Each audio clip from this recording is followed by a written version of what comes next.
നമസ്കാരം. SFI governor പോര് ഒരു മാറ്റവുമില്ലാതെ തുടരുകയാണ്. മാത്രമല്ല അത് കൂടുതൽ മുറുകുകയുമാണ്. ഇതിനിടയിൽ മുഖ്യമന്ത്രി മുതൽ CPM-ലെ പല നേതാക്കളും ഗവർണറെ രൂക്ഷമായ ഭാഷയിൽ വിമർശിക്കുകയും ചെയ്തു. അതിനാൽ തന്നെ ഈ ബാനർ യുദ്ധം തുടരുമ്പോൾ ഗവർണർ ഇനി എന്ത് നടപടി സ്വീകരിക്കുമെന്നത് ഇനി നിർണായകമാണ്. പ്രതിഷേധം തുടരുന്ന സാഹചര്യത്തിൽ ഗവർണർ ആരിഫ് മുഹമ്മദ് ഖാനെ ന്യായീകരിച്ച് കോൺഗ്രസ് നേതാവ് ശശി തരൂർ MP രംഗത്ത് വന്നു.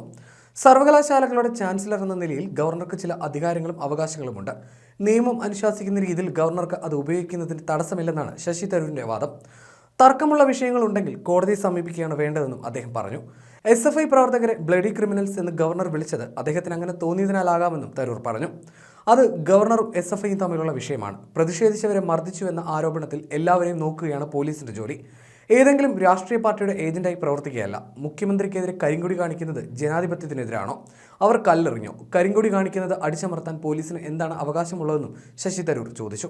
അതേസമയം കാലിക്കറ്റ് സർവകലാശാലയിൽ ബാനർ യുദ്ധം പുതിയ പ്രതിസന്ധിയാണ്. തനിക്കെതിരായ ബാനറുകൾ ഞായറാഴ്ച രാത്രി ക്യാമ്പസിലിറങ്ങി അഴിപ്പിച്ച ഗവർണർ പോലീസിനോടും സർവകലാശാല അധികൃതരോടും പൊട്ടിത്തെറിച്ചിരുന്നു. ബാനറുകൾ അഴിച്ചതിന് പിന്നാലെ സംഘടിച്ചെത്തിയ SFI പ്രവർത്തകർ കൂടുതൽ രൂക്ഷമായ ഭാഷയിൽ ബാനറുകളും സ്ഥാപിച്ചു. ക്യാമ്പസിലുടനീളം മുദ്രാവാക്യങ്ങൾ എഴുതി. ഗവർണർക്ക് അനുകൂലമായി സ്ഥാപിച്ചിരുന്ന ബാനറുകളിലൊന്ന് കത്തിക്കുകയും ചെയ്തു. പോലീസിനെയും വെല്ലുവിളിച്ചും ആക്രോശിച്ചുമായിരുന്നു SFIയുടെ ഈ പ്രതിഷേധം. സംസ്ഥാന സർക്കാരും ഗവർണറും തമ്മിലുള്ള പോര് പരിധി വിടുമ്പോൾ ഇന്ന് എന്ത് സംഭവിക്കുമെന്നതാണ് നിർണായകം. ഗവർണറുടെ പൊതുപരിപാടി കാലിക്കറ്റ് സർവകലാശാലയിലുണ്ട്. ഈ പരിപാടിയെ തടസ്സപ്പെടുത്തുമെന്നാണ് SFIയുടെ മുന്നറിയിപ്പ്. അതുണ്ടായാൽ സ്ഥിതിഗതികൾ പുതിയ തലത്തിലെത്തും. ഭരണഘടനാ സംവിധാനം തകർക്കാൻ മുഖ്യമന്ത്രി ബോധപൂർവ്വം ശ്രമിക്കുന്നുവെന്ന ഗുരുതരമായ ആരോപണവുമായി രാജ്ഭവൻ പത്രക്കുറിപ്പിറക്കിയത് ഈ സാഹചര്യം മുന്നിൽ കണ്ടാണ്. സമാധാന അന്തരീക്ഷം തകർക്കാനുള്ള നീക്കം ഗവർണർ ആരിഫ് മുഹമ്മദ് ഖാൻ നടത്തുന്നുവെന്ന മുഖ്യമന്ത്രി പിണറായി വിജയന്റെ കുറ്റപ്പെടുത്തലും ചർച്ചകളിലുണ്ട്. മുഖ്യമന്ത്രിയുടെ ജില്ലയായ കണ്ണൂരിന് ബ്ലഡി ഹിസ്റ്ററി ഉണ്ടെന്നും അവിടെ പരസ്പരം കൊല്ലുകയാണെന്നുമുള്ള ഗവർണറുടെ പരാമർശത്തിന് മുഖ്യമന്ത്രി രൂക്ഷമായ ഭാഷയിൽ പ്രതികരിച്ചു. അവസരവാദിയായ ആരിഫ് മുഹമ്മദ് ഖാന് കണ്ണൂരിന്റെ ചരിത്രം അറിയാമോ എന്ന് പിണറായി വിജയൻ ചോദിച്ചിരുന്നു. കഴിഞ്ഞ ദിവസം നാടകീയ രംഗങ്ങളാണ് ഉണ്ടായത്. കാലിക്കറ്റ് സർവകലാശാലയിൽ തങ്ങുന്ന ഗവർണർ തനിക്കെതിരെ SFI ഉയർത്തിയ ബാനർ അഴിച്ചുമാറ്റാൻ പോലീസിനോട് നിർദ്ദേശിച്ചു. VCയെ വിളിച്ചു വരുത്തി ദേഷ്യപ്പെട്ട് വിശദീകരണം തേടി. ഞായറാഴ്ച വൈകുന്നേരവും ബാനർ അഴിച്ചില്ല എന്ന് കണ്ട് പുറത്തിറങ്ങി ജില്ലാ പോലീസ് മേധാവിയും ശകാരിച്ചു. ഇതോടെ SPയുടെ നേതൃത്വത്തിൽ പോലീസുകാർ ബാനർ അഴിച്ചുമാറ്റുകയായിരുന്നു. പ്രകോപിതരായ SFI പ്രവർത്തകർ പിന്നീട് മുദ്രാവാക്യവുമായി എത്തി. പോലീസ് തടഞ്ഞതോടെ അതിരൂക്ഷമായി വിമർശിച്ച SFI പ്രവർത്തകർ കൂടുതൽ ബാനറുകളും ഉയർത്തി. ഈ ബാനറുകൾ കാലിക്കറ്റിൽ ഇപ്പോഴുമുണ്ട്.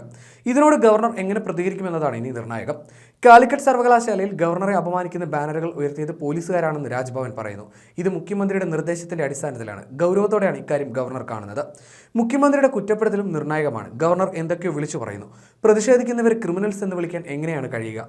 ഉന്നത സ്ഥാനത്തിരിക്കുന്ന ഏതെങ്കിലും വ്യക്തി കരിങ്കൊടി കാണിക്കുന്നവരെ അങ്ങോട്ട് നേരിടാൻ പോയിട്ടുണ്ടോ? പ്രകോപനപരമായിരുന്നു ഗവർണറുടെ നടപടി. ഞങ്ങൾക്ക് നേരെ കരിങ്കൊടിയുമായി വന്നവർക്ക് നേരെയും ഞാൻ കൈവീശുകയാണ് ഉണ്ടായത്.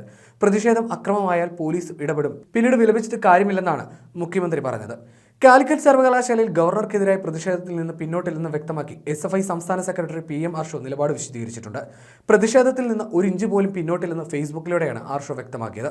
നാളെ നേരം പുലരും മുമ്പ് 100ഓളം ബാനറുകൾ ഗവർണർക്കെതിരെ ക്യാമ്പസിൽ ഉയർത്തുമെന്നും ക്യാമ്പസുകളെ കാവ്യവൽക്കരിക്കാൻ അനുവദിക്കില്ലെന്നും ആർഷോ ഇന്നലെ മാധ്യമങ്ങളോട് പ്രതികരിച്ചിരുന്നു.